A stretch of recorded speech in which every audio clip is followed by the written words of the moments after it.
aujourd'hui avec mes amis homologues présidents des régulations de la Mauritanie, du Sénégal, de la Côte d'Ivoire, des Bénin et de la République démocratique du Congo.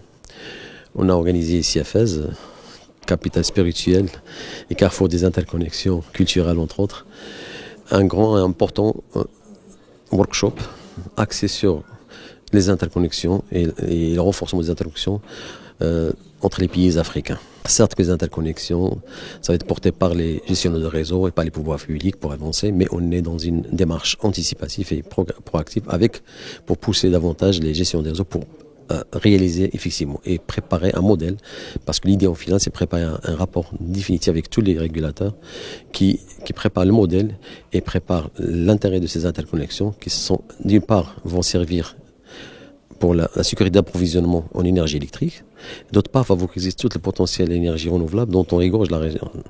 Le sud marocain, le Sénégal, la Mauritanie, c'est important dans une optique d'export et utiliser les interconnexions ibériques dont engorge le Maroc, qui existent entre le Maroc et la péninsule ibérique. C'est une chose très importante à plus d'années. En marge de cet important workshop, il y avait la signature d'un MOU très important avec le directeur général de l'Autorité nationale de régulation des secteurs d'électricité, qui porte sur plusieurs axes. D'abord l'échange d'expériences et sur plusieurs thématiques.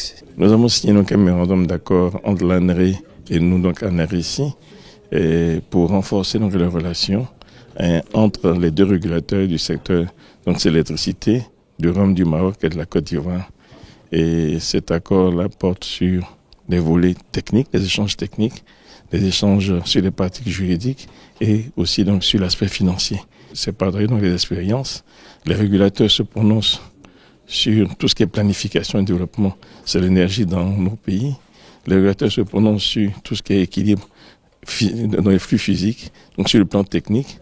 Les régulateurs se prononcent aussi sur les tarifs de vente, les tarifs, c'est pour l'accès.